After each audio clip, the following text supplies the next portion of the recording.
गृहमंत्री अमित शाह के जम्मू कश्मीर दौरे का आज दूसरा दिन है। अमित शाह आज जम्मू में IIT जम्मू के नए ब्लॉक का उद्घाटन करेंगे। इसके अलावा जम्मू में अमित शाह कई कार्यक्रमों में भी हिस्सा लेंगे।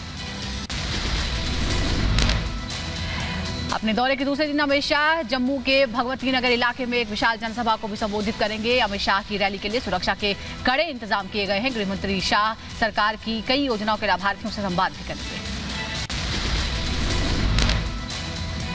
श्रीनगर के आतंकवादियों को गृहमंत्री अमित शाह की सख्त चेतावनी। कहा, कश्मीर की शांति में कोई खलल नहीं डाल सकता, जो खलल डालेगा उसे हम नहीं छोड़ेंगे। गृहमंत्री अमित शाह का पाकिस्तान परस्तों को जवाब। कहा, कश्मीर का कितना विकास हुआ है और पीओके को क्या मिला है, तुलना करके देख लीजिए। लोग कहते हैं कश्मीर भारत का मुकुट है, मैं कहता हूं कश्मीर देश का दिल है। कश्मीर के युवाओं से गृहमंत्री अमित शाह का संवाद। कहा, कश्मीर में पहले पत्थरबाजी आतंकवाद की खबरें आती थी, आज युवा रोजगार की बात कर रहे हैं। गृहमंत्री अमित शाह का बयान। कहा, 5 अगस्त 2019 के बाद से कश्मीर में बदलाव की बयार है। कश्मीर में बेहद कम समय में ज्यादा काम हुए हैं।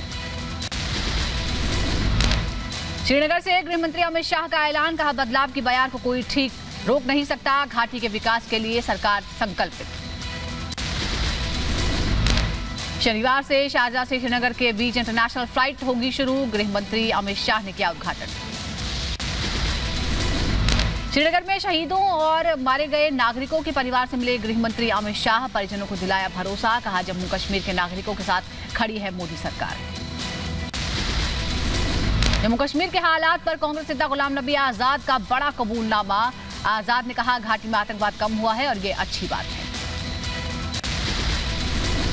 पूछा भी लोगों का, लेकिन ये है कि A to Z सबने कहा जी हम इसके खिलाफ है, लेकिन ओवरऑल उन्होंने बताया मिलिटेंसी काबू में है। अच्छा, हाँ, ये अच्छी बात है। जो हमारा यहाँ बैठकर या दिल्ली में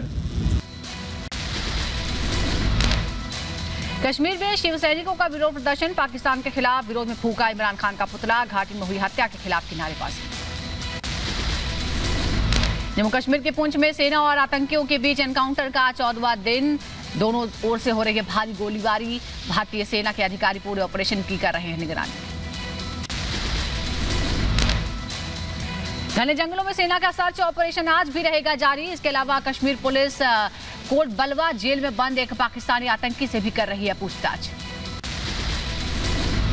जम्मू कश्मीर के बारामूला में TRF और LET संगठन से जुड़े ओवर ग्राउंड वर्कर को किया गया गिरफ्तार।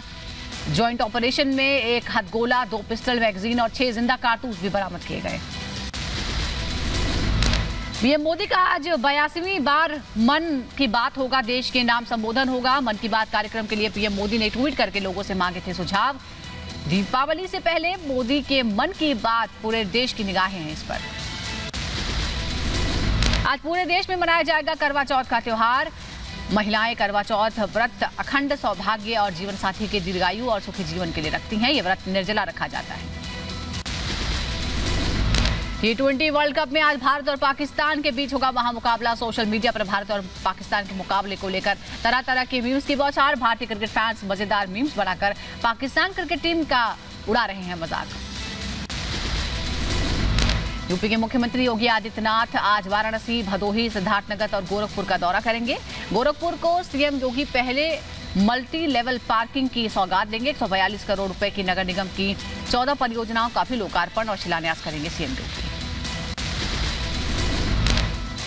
सुल्तानपुर से बीजेपी सांसद मेनका गांधी ने सीएम योगी की जमकर तारीफ की। सुल्तानपुर को करोड़ों की सौगात देने के लिए सीएम योगी का जताया आभार। कहा, विकास के रास्ते पर है यूपी का सुल्तानपुर जिला। यूपी में AIMIM चीफ असदुद्दीन ओवैसी ने फिर चला डर की सियासत का दाव। मेरठ में एक रैली में ओवैसी ने अपराध में भी धर्म की सियासत का मौका खोज लिया। ओवैसी ने कहा, यूपी के जिलों में 47% मुस्लिम हैं और पिछले 5 सालों में एनकाउंटर में 37% मुस्लिम ही शामिल हैं। समाजवादी पार्टी की पैदल यात्रा में बड़ा हादसा हो गया। बैलगाड़ी असंतुलित होकर पलट गई। एसपी नेता रामगोपाल यादव के बेटे अक्षय यादव बाल बाल बचे। यूपी के बलिया में बीजेपी विधायक सुरेंद्र सिंह ने सपा और सूबा सपा के गठबंधन पर साधा निशाना। दोनों पार्टियों के नेताओं को बताया चोर पार्टी। सूबा सपा राष्ट्रीय अध्यक्ष ओम प्रकाश राजभर की रहस्य की तुलना। यूपी के हरदोई में समाजवादी पार्टी की राष्ट्रीय प्रवक्ता जूही सिंह की मौजूदगी में आपस में भिड़ गए पार्टी के नेता। मंच पर जिला अध्यक्ष और पूर्व जिला अध्यक्ष में जमकर गाली गलौज और धक्का मुक्की हुई।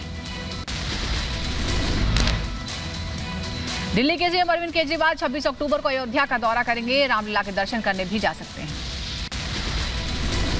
छत्तीसगढ़ में सरकार की मची कलह पर पूर्व सीएम रमन सिंह ने रिपब्लिक नेटवर्क से खास बातचीत की। कहा, कांग्रेस के अंदर विभाजन की एक रेखा खींची हुई है। कांग्रेस में अंदरूनी हालात बिगड़ते जा रहे हैं। 3 साल बाद आज लालू यादव आ सकते हैं पटना। डॉक्टर ने दी सफर करने की इजाजत। लालू की पटना वापसी पर उपचुनाव में बेटे तेजस्वी की बढ़ेगी ताकत। उपचुनाव में आरजेडी कांग्रेस से अलग होकर लड़ रही है चुनाव। बिहार में आज पंचायत चुनाव के 5वें चरण का मतदान है। बिहार के 38 जिलों में 58 प्रखंडों में होगा मतदान। 5वें चरण के लिए सभी प्रशासनिक तैयारियां पूरी। 26 और 27 अक्टूबर को 5वें चरण के परिणाम आएंगे। बिहार के मुजफ्फरपुर से एक अनोखी तस्वीर सामने आई है। पंचायत चुनाव के नामांकन के लिए पहुंचा दिव्यांग प्रत्याशी। पैर नहीं होने के बावजूद ग्रामीण क्षेत्रों में कार्य करने का लिया संकल्प। दिव्यांग प्रत्याशी को देखने के लिए लोगों की भीड़ जुट गई। बिहार में आज उपचुनाव के लिए होगा धुआंधार प्रचार। 2 विधानसभा क्षेत्रों में पहुंचेंगे एनडीए के कई नेता। पशुपति पारस और जीतन मांझी समेत कई नेताओं का होगा संबोधन। बिहार के मुजफ्फरपुर में इंडियन आर्मी के अभ्यर्थियों ने लिखित परीक्षा की मांग को लेकर जिलाधिकारी कार्यालय के बाहर धरना प्रदर्शन किया। अभ्यर्थियों ने लिखित परीक्षा बार-बार टालने का लगाया आरोप। 7 जिले के लगभग 1700 अभ्यर्थी लिखित परीक्षा में शामिल नहीं होने से हैं परेशान। आज उत्तरी बंगाल में भारी बारिश और भूस्खलन के बाद मची तबाही का जायजा लेंगी मुख्यमंत्री ममता बनर्जी। ममता बनर्जी का ये दौरा 3 दिनों का होगा। ममता बनर्जी प्रशासनिक बैठकें भी करेंगी। हरियाणा सरकार आज मनाएगी संयुक्त राष्ट्र दिवस। सभी सरकारी भवनों में राष्ट्रीय ध्वज और संयुक्त राष्ट्र संघ का ध्वज फहराने का हरियाणा सरकार ने जारी किया है निर्देश। मध्य प्रदेश के बुरहानपुर में सीएम शिवराज सिंह चौहान ने एक जनसभा को संबोधित किया। ज्ञानेश्वर पाटिल के लिए जनता से मांगे वोट। पंजाब के रूपनगर में पंजाब के मुख्यमंत्री चरणजीत सिंह चन्नी ने किसानों से मुलाकात की। कृषि कानूनों के खिलाफ किसानों के विरोध का पूरा समर्थन किया। सीएम योगी ने अंबेडकर नगर में कई विकास परियोजनाओं का शिलान्यास किया। साथ ही पिछली सरकारों पर साधा निशाना। कहा, सपा और बसपा की सरकार होती तो राम मंदिर कभी नहीं बनता। औरंगाबाद में कार्यक्रम के संबोधन में सीएम उद्धव ठाकरे ने परमवीर पर साधा निशाना। कहा, महाराष्ट्र में आरोपी ही नहीं शिकायतकर्ता भी हो जाते हैं लापता। यूपी के मथुरा के 2 दिवसीय दौरे पर ऊर्जा मंत्री श्रीकांत शर्मा। ऊर्जा मंत्री ने किया वृंदावन के जिला संयुक्त अस्पताल का निरीक्षण। अस्पताल में भर्ती मरीजों से की मुलाकात। केंद्रीय मंत्री मुख्तार अब्बास नकवी की अध्यक्षता में सेंट्रल वक्फ काउंसिल की बैठक हुई।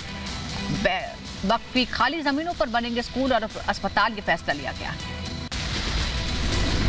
एनसीबी क्रूज ड्रग्स मामले में अभी सभी आरोपियों के वित्तीय लेन देन की जांच करेगी। एनसीबी आर्यन खान समेत अन्य आरोपियों के बैंक खातों को भी खंगालेगी।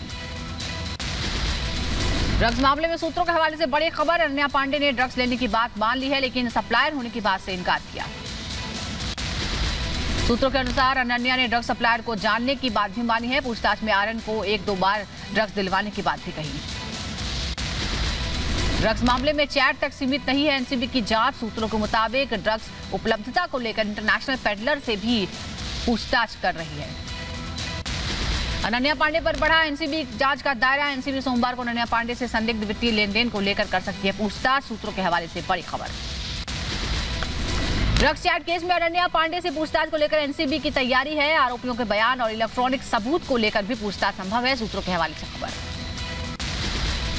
एनसीबी सूत्रों के मुताबिक अनन्या पांडे के मोबाइल और लैपटॉप समेत इलेक्ट्रॉनिक गैजेट्स फॉरेंसिक जांच के लिए भेजे गए हैं। एनसीबी को शक है कि कुछ मैसेजेस डिलीट किए गए हैं। शाहरुख खान की मैनेजर पूजा डडलानी एनसीबी दफ्तर पहुंची थी। एनसीबी को सीलबंद लिफाफे में आर्यन से जुड़े कुछ दस्तावेज सौंपे। आर्यन खान की जमानत याचिका पर बॉम्बे हाईकोर्ट में मंगलवार को सुनवाई होने वाली है। 7 अक्टूबर से आर्थर रोड जेल में बंद है आर्यन। कांग्रेस नेता अधीर रंजन आर्यन के बचाव में उतरे हैं। कहा, आर्यन पर बदले की भावना से कार्रवाई की जा रही है। आर्यन को जमानत मिलनी चाहिए।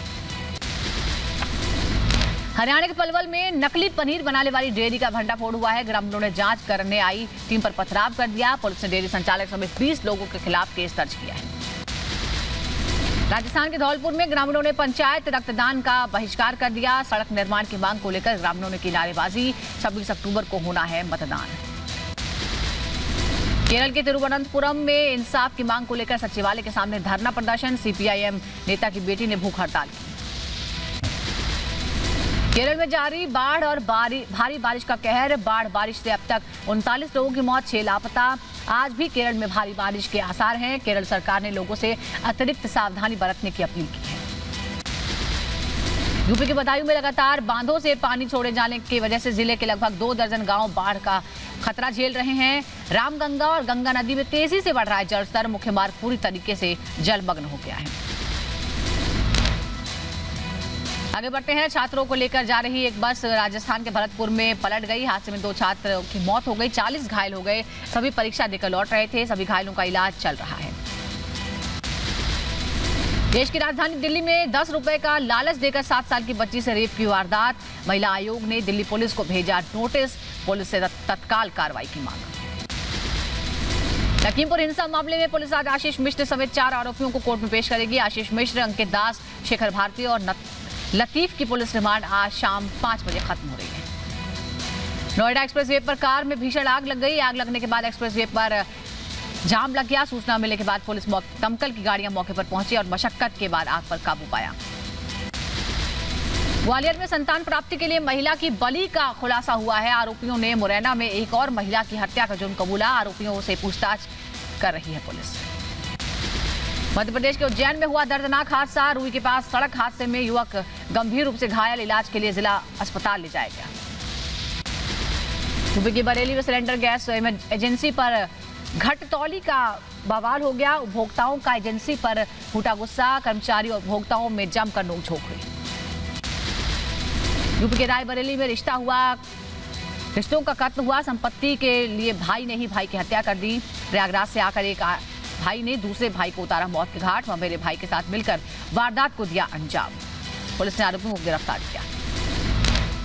ऊंचाहार थाना क्षेत्र के बखिया में खबर दिल्ली की है। पटेल नगर में लूट का विरोध करना महंगा पड़ गया। बदमाशों ने एक शख्स की चाकू मारकर हत्या कर दी। दफ्तर से लौटते वक्त दिया वारदात को अंजाम। कानपुर में कोचिंग पढ़ने के लिए गए छात्र का अपहरण हो गया। परिजनों की सूचना पर पुलिस ने जांच शुरू कर दी है। पुलिस ने कुछ ही घंटों बाद छात्र को तलाश लिया। 2 आरोपियों को इस मामले में गिरफ्तार किया गया है। यूपी की मथुरा में घर के नाले के पास मिला युवक का शव। घर से 2 दिन पहले काम से निकला था युवक। परिजनों ने हत्या की आशंका जताई है। पुलिस मामले की जांच में जुटी है। यूपी के लखीमपुर खीरी में बाढ़ में डूबे युवक का शव पुलिस ने बरामद कर लिया है। अचानक पैर फिसलने से हुआ था हादसा। यूपी के मैनपुरी में संदिग्ध परिस्थितियों में नाबालिग लड़की की मौत। परिजनों की हत्या का आरोप लगाया है। नहर में मिला था लड़की का शव। ग्रेटर नोएडा में पुलिस ने 3 बदमाशों को किया गिरफ्तार। हथियार के बल पर मोबाइल से भरे ट्रक को लूटा था। पुलिस ने आरोपियों के पास से पिस्टल, कारतूस बरामद किया। यूपी के औरैया में दिन दहाड़े इंजीनियर समेत कर्मचारियों को किया गया अगवा। रंगदारी के लिए किया किडनैप। पुलिस जांच में जुटी।